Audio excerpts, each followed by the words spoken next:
Shri T S Ullas Babu, ഇവിടെ 2016 മുതൽ 26 വരെയുള്ള കണക്കെടുപ്പ് നോക്കുമ്പോൾ 1000-ലധികം ബാറുകൾക്കാണ് അനുമതി നൽകിയിരിക്കുന്നത്.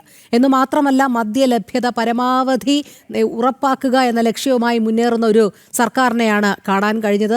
IT പാർക്കുകളിൽ അടക്കം, വ്യാവസായിക പാർക്കുകളിലടക്കം ഇത്തരത്തിൽ മദ്യലഭ്യത ഉറപ്പുവരുത്തുക, പലയിടങ്ങളിലും എക്സംഷൻസ് അനുവദിക്കുക, അങ്ങനെ നിരവധി സ്ഥലങ്ങളിൽ ഇതിന്മേൽ ഒരു കടിഞ്ഞാണിടാൻ തയ്യാറാകാത്ത ഒരു സർക്കാർ. ഇപ്പോൾ ഏറ്റവും ഒടുവിലായി ബാറുകളുടെ സമയം 10 മുതൽ 12 വരെ നീട്ടുന്നതിലൂടെ എന്താണ് ഉദ്ദേശിക്കുന്നത്? അതുമാത്രമല്ല, നമ്മൾ കണ്ടതാണ് ഈ ഫയൽ നീക്കം ശരവേഗത്തിലായിരുന്നു എന്നുള്ളതും. വളരെ പെട്ടെന്ന് എടുത്ത തീരുമാനം. പിന്നീട് ഉരുണ്ട് കളിക്കുന്ന LDF കൺവീനറെയൊക്കെ നമ്മൾ കണ്ടെങ്കിൽ പോലും, ഇത് കൃത്യമായി പറയുകയാണെങ്കിൽ മുഖ്യമന്ത്രി തന്നെ എടുക്കുന്ന തീരുമാനം, എക്സൈസ് മന്ത്രി അതിനു മുൻപ് ഫയൽ നൽകുന്നു. എന്താണ് ഇതിന്മേൽ പറയാനുള്ളത്? അല്ല, ഇതിപ്പോൾ വലിയ എന്താ പറയുക, നമ്മൾ സൂക്ഷ്മ നിരീക്ഷണ വാഹിനി വെച്ചിട്ട് നോക്കേണ്ട കാര്യമൊന്നുമില്ല. ഇതിനകത്ത് വളരെ കൃത്യമായിട്ട് അറിയാം. കമ്മ്യൂണിസ്റ്റ് പാർട്ടിയുടെ നേതൃത്വത്തിലുള്ള LDF സർക്കാർ തെരഞ്ഞെടുപ്പിനെ മുന്നിലെത്തുന്ന സമയത്ത് ബാറുകാരുടെ ഇത് സമൃദ്ധിയായിട്ട് കാശ് മേടിക്കുന്നു. ഈ കാശ് മേടിക്കുമ്പോൾ ഇത് വലതുപക്ഷത്തിനും കൂട്ടുണ്ട്. കോൺഗ്രസ്സുകാരെന്താ പുണ്യാളന്മാരെ, അവരും കാശ് മേടിച്ചിട്ടുണ്ട്. അതുകൊണ്ട് അവരെ എതിർക്കാത്തത്. VD സതീശൻ കിടന്ന് തിരിയല്ലേ കാര്യങ്ങൾ പറയുന്ന സമയത്ത്. MP രാജേഷ് മന്ത്രി പറഞ്ഞില്ലേ, ഇത് പ്രതിപക്ഷത്തിനും അറിയാം. കാരണം അവിടെയും സെറ്റിൽമെൻ്റ് ഉണ്ട്, ഇവിടെയും സെറ്റിൽമെൻ്റ് ഉണ്ട്. അപ്പോൾ ഈ ബാറുകാരെ സംബന്ധിച്ചിടത്തോളം തെരഞ്ഞെടുപ്പിന് തൊട്ട് മുൻപായിട്ട് ആ തീരുമാനം എടുത്ത് പോയില്ല എന്നുണ്ടെങ്കിൽ തെരഞ്ഞെടുപ്പിന് ഇവർ കോടിക്കണക്കിന് ഉറുപ്പിക വാങ്ങിച്ചു വെക്കൽ നിർത്തലാക്കും. ഇത് ചെറിയ കാര്യമായിട്ട് കാണണ്ട. നിങ്ങൾ ഇതിനകത്ത് കാണേണ്ട മറ്റൊരു കണക്കും കൂടിയുണ്ട്. എന്താണ്? ഒരു ഡ്രൈ ഡേ വെച്ചിട്ട് കൊടുത്തിട്ടുണ്ടല്ലോ അവർ 1-ാം തീയതി. അത് മാറ്റണം എന്നല്ലേ ബാറുകാരുടെ ആവശ്യം ഉണ്ടായിരുന്നത്. ഇപ്പോൾ ഈ കൂടുതൽ കൂടിയിട്ടുള്ള മണിക്കൂറും ഇൻറ്റു 30 കാൽക്കുലേറ്റ് ചെയ്താൽ, അല്ലെങ്കിൽ 29 കാൽക്കുലേറ്റ് ചെയ്താൽ 5 ദിവസം കൂടി കൂടുതൽ പ്രവർത്തിക്കുന്നതിന് തുല്യമായിട്ടുള്ള സമയക്രമം കൂട്ടിക്കൊടുത്തവർക്ക് എന്ന് പറഞ്ഞാൽ കോടിക്കണക്കിന് രൂപ അതിൽ നിന്ന് ലാഭമുണ്ടാക്കി അതിൻ്റെ വിഹിതം സർക്കാരിനും LDFനും UDFനും പറ്റുന്നതിന് വേണ്ടിയുള്ള അവസരം ഉണ്ടാക്കി കൊടുക്കുക എന്നുള്ളതാണ്. എന്ത് ടൂറിസം വളർത്തുന്നു? ടൂറിസം വളർത്തുക എന്ന് പറഞ്ഞു കഴിഞ്ഞാൽ കാലത്തൊട്ട് വൈകുന്നേരം വരെ കള്ള് മൂന്നുക എന്നുള്ളതാണോ ടൂറിസം വർധനവ്? അല്ലല്ലോ. ടൂറിസത്തിൻ്റെ മേഖലയിൽ ഭാഗമായിട്ടുള്ള ഏത് മേഖലയാണ് ഇവർ വളർത്തിയിട്ടുള്ളത്? ഞാൻ ചോദിക്കട്ടെ, ഞാൻ തൃശ്ശൂരിലായിരിക്കുന്നത്. ഇവർ 3 മണിക്കൂർ കഴിഞ്ഞാൽ മറ്റേ മൂന്നാറായി, ഇവിടെ നിന്ന് ഒരു 4 മണിക്കൂർ പോയ വയനാടായി. അങ്ങനെ നിരവധി വ്യത്യസ്തമായിട്ടുള്ളത്. ഇപ്പോൾ പയ്യോളിയിൽ മിനി ഗോവ എന്ന് പറയപ്പെടുന്നൊരു സ്ഥലമുണ്ട്. തിരിഞ്ഞു നോക്കിയിട്ടുള്ള ഇവിടുത്തെ ടൂറിസം ആളുകൾ. അപ്പോൾ അങ്ങനെ നിരവധി സ്ഥലങ്ങളെ ഡെവലപ്പ് ചെയ്ത് കൊണ്ടുവന്ന് ആ മേഖലകളെ വർദ്ധിപ്പിക്കുന്നതിന് പകരം ടൂറിസത്തിൻ്റെ പേരും പറഞ്ഞിട്ട് കള്ളുകൂടി വർദ്ധിപ്പിക്കുക എന്ന് പറയപ്പെടുന്നതാണ് ഇവരുടെ നിലപാട്. 1-ാം തീയതി ഇവർ ഡ്രൈ ഡേ ആക്കി മാറ്റിവെച്ച സമയത്ത് ഇതൊക്കെ ഒരു രാഷ്ട്രീയ അജണ്ടയും കൂടിയായിരുന്നല്ലോ. എന്ത്? ബാറുകാരെ ഒന്ന് വാശി പിടിപ്പിക്കുന്നതിനും അവരെ ഇങ്ങോട്ട് കാശ് കൂടുതൽ കൊണ്ടുവരിപ്പിക്കുന്നതിനും വേണ്ട തന്ത്രമായിരുന്നില്ലേ? ഇവരാ ദിവസം ആരും കേരളത്തിൽ കള്ളു കുടിക്കേണ്ടെന്നല്ലല്ലോ ഇവരുടെ സർക്കാർ എടുത്ത തീരുമാനം. ഇവരുടെ മദ്യനയം എന്ന് പറയപ്പെടുന്നത് തന്നെ തട്ടിപ്പ് നയമല്ലേ?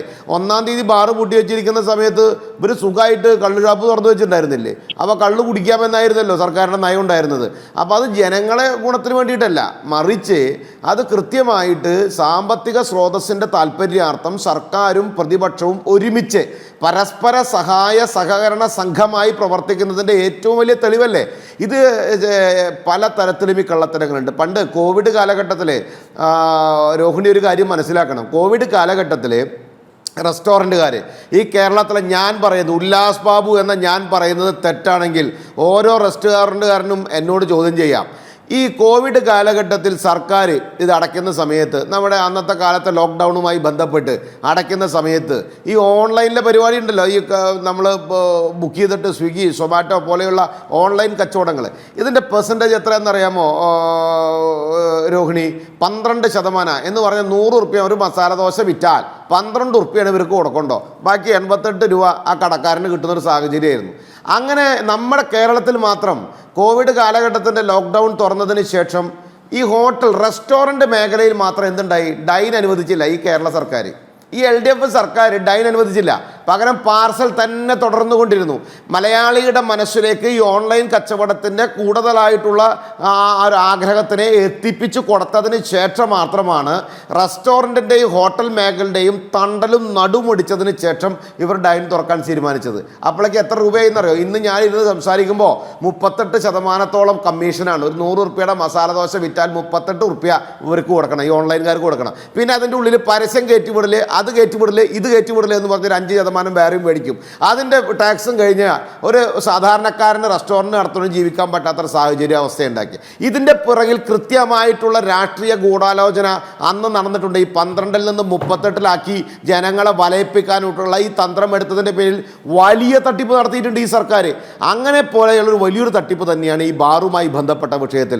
ടൂറിസം ഡെവലപ്പ് ചെയ്തതിൻ്റെ ആവശ്യമില്ല. ഗുജറാത്തിനകത്ത് ടൂറിസം ഡെവലപ്പ് ചെയ്യുന്ന ബാറുകളുടെ എണ്ണം തുറന്നിട്ട് 29-ൽ നിന്ന് 629, 829 അങ്ങോട്ട് ആയി എന്ന് പറയപ്പെടുന്നു. ഇത്ര അധികം ബാറുകൾ തുറന്നു വെച്ചിട്ട് കാലത്തൊട്ട് വൈകുന്നേരം വരെ കുടിക്കുക, വൈകുന്നേരം തൊട്ട് വെളിച്ചാവട വരെ കുടിക്കുക എന്ന് പറയപ്പെടുന്ന ഒരു നിലപാടിലേക്ക് എത്തുന്ന സമയത്ത് വളർന്നു വരുന്ന യുവതലമുറയടക്കമുള്ള ആളുകൾ ബാറിൽ കിടന്നുറങ്ങിയാൽ മതി, കാലത്ത് കുടുംബത്തൊന്നും പോകണ്ട, വെളിച്ചമ്പനെ തുറന്ന വീണ്ടും പോയാൽ മതി എന്ന് പറയപ്പെടുന്നതാണ് ഇവരുടെ നിലപാട്. നമ്പർ 1. നമ്പർ 2, ഇവർ ടൂറിസത്തിൻ്റെ വികസനവുമായി ബന്ധപ്പെട്ടിട്ടാണ് ഈ സമയക്രമം കൂട്ടിയത് എങ്കിൽ ആ ടൂറിസവുമായി ബന്ധപ്പെട്ട് നൈറ്റ് ലൈഫിൻ്റെ ഭാഗമായിട്ടുള്ള എല്ലാ കാര്യങ്ങളും ആ സമയത്ത് ഇവർ തുറക്കാൻ അനുവദിക്കണ്ടേ? എല്ലാ കാര്യങ്ങൾക്കും ഇവർ വേണ്ട സൗകര്യങ്ങൾ ചെയ്തു കൊടുക്കണ്ടേ? ആ കാര്യങ്ങൾ ഇവർ ചെയ്തിട്ടുണ്ടോ? 2, ടൂറിസം മേഖലയിൽ ആളുകൾ വരുന്നതിനനുസരിച്ചാണ് ഇവർ കൂട്ടിയതെങ്കിൽ ആ ടൂറിസം മേഖല ഡെവലപ്പ് ചെയ്യുന്നതിന് വേണ്ടി സർക്കാർ എടുത്ത തീരുമാനങ്ങളൊന്ന് പറഞ്ഞേ, അതില്ല. 4, ഈ പൊതുസമൂഹത്തിൻ്റെ മുമ്പിൽ ഇവർ പറയുന്ന കാര്യത്തിനകത്ത് സാധാരണക്കാരായിട്ടുള്ള ആളുകൾ ജോലി കഴിഞ്ഞ് വന്നാൽ അവരുടെ പൈസ എന്ന് പറയപ്പെടുന്നത് ബാറുകളിലേക്ക് വാങ്ങിച്ചു വെക്കണം എന്ന് പറയപ്പെടുന്ന നിലപാടെടുക്കുന്നിടത്ത് ഇവർ കാണുന്നത് എന്താണ്? സാധാരണക്കാരും പാവപ്പെട്ടവരും അതിദാരിദ്ര്യരും വീണ്ടും നാട്ടിൽ ഉണ്ടാകണമെന്നുള്ള രാഷ്ട്രീയ അജണ്ട. എന്നാലേ ഭരിക്കുന്നവന് ഭരിക്കപ്പെടുന്നവനെ വീണ്ടും അനാവശ്യമായി നിയന്ത്രിക്കാനും അവനെ ഉപദ്രവിക്കാനും സാധിക്കുള്ളൂ എന്ന് പറയപ്പെടുന്ന രാഷ്ട്രീയ തന്ത്രം കൂടി ഇടതുപക്ഷത്തിനുണ്ട്. ഇടതുപക്ഷം എന്ന് പറയപ്പെടുന്നത് നാടിനെ നശിപ്പിക്കുന്ന ഒരു വിഷജന്തുക്കളായി മാറി എന്നുള്ളതാണ് ഇന്നത്തെ കേരളം കാണുന്ന ഏറ്റവും വലിയ ദുരന്തം. ആ ദുരന്തം ഇന്ത്യ മഹാരാജ്യത്ത് നിരവധി സംസ്ഥാനങ്ങളിൽ നിന്നും തുടച്ചു മാറ്റപ്പെട്ടപ്പോഴും കേരളത്തിൽ തുടർന്നു എന്നുള്ളതാണ് ഏറ്റവും വലിയ യാഥാർത്ഥ്യം. ആ തുടർന്നതിൻ്റെ ദോഷം കേരള സമൂഹം, കേരളത്തിലെ അമ്മമാരും കുടുംബങ്ങളും വളർന്നു വരുന്ന മക്കളും വിദ്യാർത്ഥികളും ഒക്കെ അനുഭവിക്കാൻ പോകുന്നത് ഇതുപോലെയുള്ള കാടൻ തീരുമാനത്തിൻ്റെ അടിസ്ഥാനത്തിലാണ്. അത് ജനങ്ങൾ തിരിച്ചറിഞ്ഞ് പ്രതികരിക്കുമെന്ന് തന്നെ നമുക്ക് വിശ്വസിക്കാം.